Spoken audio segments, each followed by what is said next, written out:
Good morning. Welcome to Community Church. I'm Pastor Cameron, and this is Sermons in 7, the Gospel of Mark. Today we find ourselves in Mark chapter 8, verses 1 through 10, and this is where the Lord feeds the 4,000. And you could say that the majority of these 4,000 that were fed were Gentiles, right? Because this is the third miracle that the Lord has done, that Jesus has done in the Gentile region. And so let's read through this, and then we will make some observations and how it can be applicable for our life today. In those days, the multitude being very great and having nothing to eat, Jesus called his disciples to him and said to them, I have compassion on the multitude, because they have now continued with me 3 days and have nothing to eat. And if I send them away hungry to their own houses, they will faint on the way, for some of them have come from afar. Then his disciples answered him, How can one satisfy these people with bread here in the wilderness? He asked them, How many loaves do you have? And they said, 7. So he commanded the multitude to sit down on the ground. And he took the 7 loaves and gave thanks, broke them, and gave them to the disciples to set before them. And they set them before the multitude. They also had a few small fish, and having blessed them, he said to set them also before them. So they ate and were filled. And they took up 7 large baskets of leftover fragments. Now those who had eaten were about 4,000, and he sent them away. Immediately got into the boat with his disciples and came to the region of Dalmanutha. All right, so what is going on here? Well, Jesus, again, like I said, this is the third miracle that he has done in this Gentile region. Chapter 7, verses 24 through 30, we find him healing the demon-possessed daughter of the Gentile woman. Then we see him healing the deaf mute there in chapter 7, verses 31 through 37. And then today, as I just read, he feeds the multitude. And what's interesting to me, which we're not really going to get into today, is that the disciples don't seem to remember what he did with the feeding of the 5,000.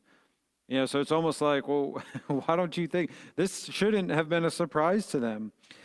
But what are some observations for us today? Is that people, they're gathering to him, and he's still in Gentile territory. And so this is showing us that what? That all can come to him, that the ground is level at the foot of the cross, that Jesus says, come to me, right? Come to me, you who are weary and heavy laden, and I will give you rest. No matter what your background, no matter what your circumstance is, you can come to Jesus because he cares for you. The second observation that we find from this text this morning is that what? I have compassion on the multitude because they have now continued with me 3 days and have nothing to eat. If I send them away hungry to their own houses, they will faint on the way, for some of them have come from afar. Here's the bottom line. Jesus understands their need. Jesus understood what they needed in that moment. They had been listening to him for 3 days, right? 3 days and have nothing to eat. And so think about this. When's the last time that you followed a teacher or followed someone, I don't know, whatever, listening to a podcast or a preacher or whoever it is, for 3 days, where you've given up food and all this stuff, right? He sees them. He knows what's going on in their life. And I've said that before, and I'll say it again as we continue through Mark, that Jesus sees you, sees your circumstance, and what's happening in your life. He sees their need, their spiritual need, and their physical need. He knows what's going on. And I think of Matthew chapter 6, where he tells us not to worry, because he knows. He knows, right? If he takes care of the lilies of the field or the sparrows, how much more is he going to take care of us? But we also know that Jesus sees what? Our devotion to him.